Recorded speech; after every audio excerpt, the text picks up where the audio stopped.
ঈদ সামনে রেখে মেহেরপুরের হাটগুলোতেও অতিরিক্ত হাসিল আদায়ের অভিযোগ উঠেছে। এতে ক্ষুব্ধ ক্রেতা বিক্রেতারা। হাসিলের হারের একটি তালিকা টানানোর কথা থাকলেও কোনো হাটেই তা করা হয়নি। শতকরা 2 টাকা থেকে শুরু করে 5 টাকা পর্যন্ত নেওয়া হচ্ছে হাসিল বা খাজনা। কোরবানির ঈদকে সামনে রেখে জমে উঠেছে মেহেরপুরের পশুর হাটগুলো। এই সুযোগে ইজারাদাররা ক্রেতা বিক্রেতাদের কাছ থেকে ইচ্ছে মতো হাসিল বা খাজনা আদায় করছে বলে অভিযোগ পাওয়া গেছে। হাসিল ঠিক করার নিয়ে ক্রেতা বিক্রেতাদের সাথে দ্বন্দ্বে জড়িয়ে পড়ছেন তারা। সদর উপজেলার বড়াদি ছাগলের হাটে তথ্য সংগ্রহ করতে গেলে ইজারাদারদের লোকজন কথা বলতে রাজি হননি ক্যামেরার সামনে।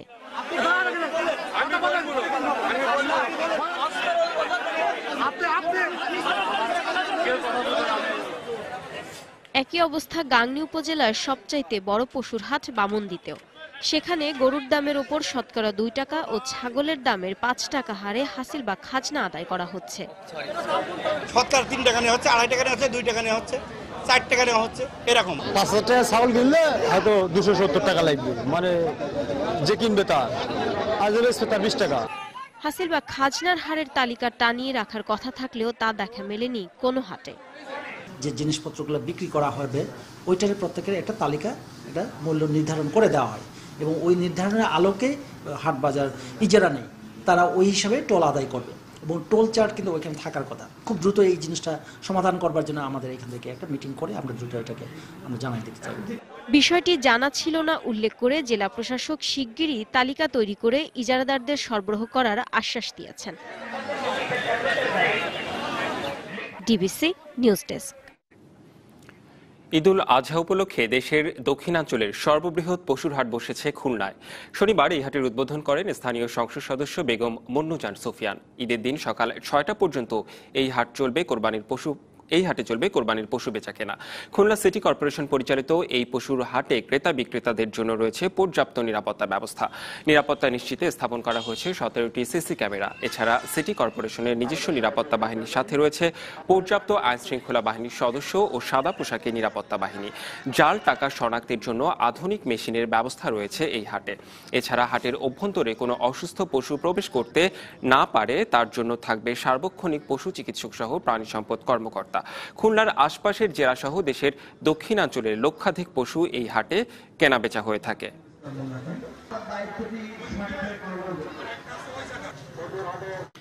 সৌদি আরবের জেদ্দা থেকে 1100 কিলোমিটার উত্তরে প্রায় 300 কিলোমিটার জুড়ে তাবুক শহর। এখানে কখনো গরম, কখনো আবার শীত, মাঝে মধ্যে বৃষ্টি, আবার জানুয়ারি ফেব্রুয়ারিতে বরফে ঘেরা তাবুক শহর।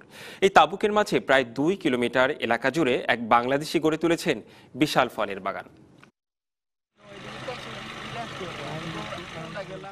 প্রায় 15 বছর ধরে বিশাল এই ফলের বাগান পরিচালনা করছেন প্রবাসী বাংলাদেশি জামাল উদ্দিন। বাগানে 10 থেকে 15 জন শ্রমিক কাজ করে, যাদের মধ্যে অধিকাংশই বাংলাদেশি। এখান থেকে জামাল উদ্দিন বছরে 50 থেকে 60 লাখ টাকা আয় করে থাকেন। পাশাপাশি দেশে বৈধ পথে ব্যাংকের মাধ্যমে টাকা পাঠান। ফলের বাগানে এখানে ইনশাল্লাহ এখন খুবই স্বাবলম্বী এবং আমাদের এই আন্ডারে এখানে আছে 12-13 জন লোক কাজ করে, তার ভিতরে 2-3 জন মিশরি আছে, আর সবই আমরা বাংলাদেশি। 60-70 লাখ টাকা ইনশাল্লাহ ইনকাম হয়, এগুলো আমরা বাংলাদেশে রেমিটেন্স পাঠাই। পুরা মিলে আমরা আল্লাহর রহমতে খুব ভালো আছি এইখানে। এই বাগানের নানা রকম ফলের মধ্যে আছে কমলা, আনার, খেজুর, লেবু, কয়েক প্রকারের আঙুর। ছুটির দিনে অনেকেই আসেন তাবুক শহরের এই ফলের বাগান দেখতে আর প্রকৃতির মাঝে একটু আনন্দ পেতে। তাবুকের অনেকেই জামাল উদ্দিনকে নিয়ে গর্ব করে, আবার অনেকেই তাকে দেখে উৎসাহী হয়ে ছোট ছোট ফলের বাগান করার উদ্যোগ নিচ্ছে। একজন বাংলাদেশি মানুষ অনেক দূরে এসে দেশের বাইরে থেকে সৌদি আরব এসে এত বড় একটা মাত্রা করছে, এটা দেখে আমরা অনেকে গর্বিত। আমাদেরকে অনেক ভালো লাগতেছে এগুলো ঘুরে ঘুরে দেখতে। সৌদি আরবের তাবুকের ফল অনেক সুস্বাদু হওয়ায় সৌদি আরব ছাড়া পাশের দেশগুলোতেও রপ্তানি করে থাকে বলে জানান জামাল উদ্দিন। বছরের 6 মাস সৌদি আরব আর বাকি সময় বাংলাদেশে থাকেন তিনি। মিয়ানমার থেকে বাংলাদেশে অনুপ্রবেশের অপেক্ষায় নাফ নদীর তীরে ভিড় করছে হাজার হাজার রোহিঙ্গা। আর তাদের লক্ষ্য করে এখনো গুলি চালাচ্ছে মিয়ানমারের সীমান্ত নিরাপত্তা বাহিনী, বিজিপির সদস্যরা। সীমান্তে ওপার থেকে থেমে থেমে গুলি শব্দও পাওয়া যাচ্ছে। এদিকে সীমান্ত পরিস্থিতি পর্যবেক্ষণে কক্সবাজার পরিদর্শন করছেন বিজিবির মহাপরিচালক মেজর জেনারেল আবুল হোসেন। মিয়ানমারের সহিংসতার ঘটনায় আতঙ্কগ্রস্ত রোহিঙ্গারা বৃহস্পতিবার থেকেই বাংলাদেশে অনুপ্রবেশের চেষ্টা করছে। তবে সীমান্তে অনুপ্রবেশ ঠেকাতে বিজিবির অতিরিক্ত সদস্য মোতায়েন করা হয়েছে। এ পর্যন্ত কক্সবাজার থেকে ৭১ জন ও টেকনাফ থেকে ২১ জন রোহিঙ্গাকে পুশব্যাক করেছে বিজিবি। এদিকে রাখাইন রাজ্যে সহিংসতা ও রোহিঙ্গা অনুপ্রবেশের ঘটনায় মিয়ানমারের ভারপ্রাপ্ত রাষ্ট্রদূতকে শনিবার তলব করে পররাষ্ট্র মন্ত্রণালয়। নতুন করে রোহিঙ্গা অনুপ্রবেশ বন্ধে মিয়ানমারকে পদক্ষেপ নিতে বলেছে বাংলাদেশ। এরই মধ্যে সীমান্তের বিভিন্ন পয়েন্টে কয়েকশো রোহিঙ্গাকে মিয়ানমারে ফেরত পাঠিয়েছে বিজিবি ও কোস্টগার্ড।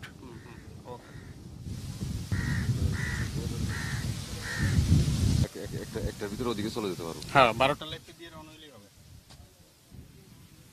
সীমান্ত এলাকা বেশ কিছু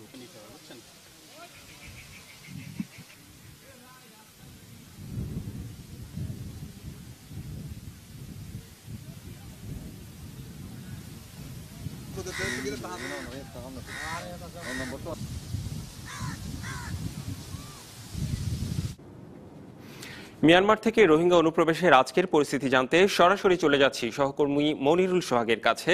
এই মুহূর্তে তিনি আছেন কক্সবাজার উখিয়া সীমান্ত এলাকায়।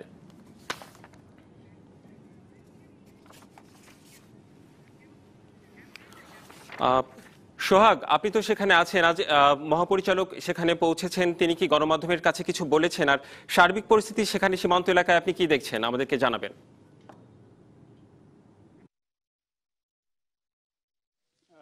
রেজন, আমরা কিন্তু সকাল থেকে জানাচ্ছি রেদন যে এই সীমান্তের পরিস্থিতি আসলে এই গত কয়েকদিন ধরে যেরকম পরিস্থিতি ছিল বলা যায় যে সেরকমই। আমরা কিন্তু সকাল থেকে সীমান্ত এলাকা আছি এবং সকাল থেকে কিন্তু বলা যায় প্রায় 12টা পর্যন্ত সীমান্তবর্তী এলাকা থেকে গুলির শব্দ আমরা পেয়েছি এবং এর পাশাপাশি কিন্তু আমরা দেখেছি যে সীমান্তের যে নোম্যান্স ল্যান্ড যেটি, সেখানে কিন্তু অনেক মানুষ অপেক্ষা করছেন বাংলাদেশে প্রবেশের জন্য এবং আপনি নিশ্চয়ই এই ক্যামেরার মাধ্যমেও কিছু লোক দেখতে পাচ্ছেন। এটি উখিয়া সীমান্তের ৩৪ ব্যাটালিয়ন এলাকা। আমরা সেই ব্যাটালিয়ন এলাকায় আছি। এখানে বিজিবির মহাপরিচালক তিনি ঢাকা থেকে কক্সবাজারে এসে পৌঁছেছেন এবং এই ব্যাটালিয়নের পথে তিনি আছেন। এখানে এসে তিনি গণমাধ্যমের সাথে কথা বলবেন এবং পাশাপাশি দু একটি সীমান্ত এলাকা তিনি পর্যবেক্ষণও করবেন এবং তাদের কর্মকর্তা এবং যারা মাঠ পর্যায়ে রয়েছেন তাদের পরামর্শ দেবেন। আমরা কিন্তু যারা রোহিঙ্গা এরই মধ্যে প্রবেশ করেছেন তাদের কাছ থেকে জানতে পেরেছি এবং এলাকার লোকজনের কাছ থেকে জানতে পেরেছি যে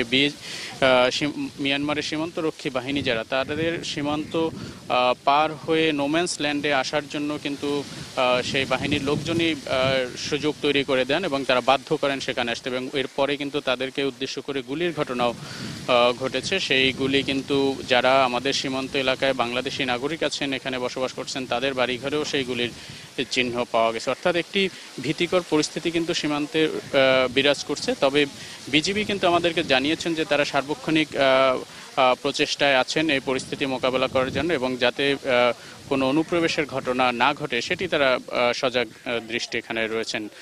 তবে এরই মধ্যে কিন্তু আজকে আমি এর আগেও জানিয়েছি এটি যে এই কক্সবাজার যে বিজিবির যে বিভিন্ন ব্যাটালিয়ন আছে তাদের মাধ্যমে কিন্তু ৭১ জন অনুপ্রবেশকারীকে পুশব্যাক করা হয়েছে মিয়ানমারে।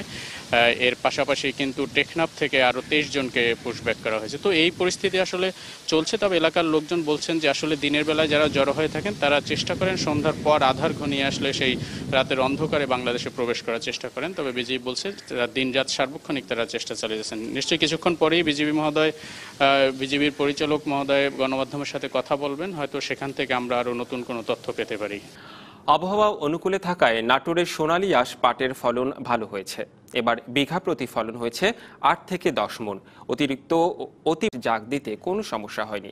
তবে শ্রমিক সংকট আর বাজার মূল্য কিছুটা কম থাকায় দুশ্চিন্তায় রয়েছেন চাষিরা। পাটের ন্যায্য মূল্য নিশ্চিতের দাবি জানিয়েছেন তারা।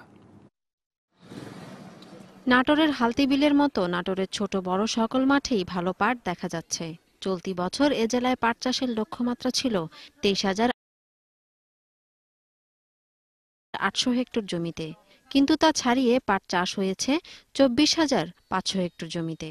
এবছর আবহাওয়া অনুকূলে থাকায় বিঘা প্রতি পাটের ফলন হয়েছে ৮ থেকে ১০ মণ। এবার বিলে ডোবা নালায় পানির সংকট না থাকায় পাট জাগ দিতে সমস্যায় পড়তে হয়নি। কিন্তু শ্রমিক সংকট আর বাজার মূল্য নিয়ে কিছুটা দুশ্চিন্তায় রয়েছেন এখানকার চাষিরা। বর্তমানে প্রতিমন পাট বিক্রি হচ্ছে 1200 থেকে 1300 টাকা। মূল্য বাড়িয়ে সরাসরি কৃষক পর্যায় থেকে পাট কেনার দাবি জানিয়েছেন চাষিরা। প্রতি বিঘাতে এবার পাটের ফলনটা ভালো হয়েছে, কিন্তু পাটের হলো দাম পাচ্ছি না। 400 টাকা রোজ একবার খাইতে দিয়ে তো বলে এবার মিলতেছে না। সরকার যদি সরাসরি এসে আমার পাটগুলো নেয় এবং আমার পাটের সঠিক বাজারটা যদি আমরা পাই, তাহলে তো আমরা কিছু করে খাইতে পারি। অন্যান্য বছরের তুলনায় চলতি বছর পাটের ভালো ফলন হয়েছে উল্লেখ করে কৃষি বিভাগের এই কর্মকর্তা জানান, ইতিমধ্যে 3000 হেক্টর জমিতে পাট কাটা প্রায় শেষ হয়েছে। এবার পানির অভাব না থাকায় পাট জাগ দিতে কোনো সমস্যা হয়নি, ফলে পাটের রং ভালো হচ্ছে। পাটের ন্যায্য মূল্য নিশ্চিত করা গেলে চাষিরা লাভবান হবে।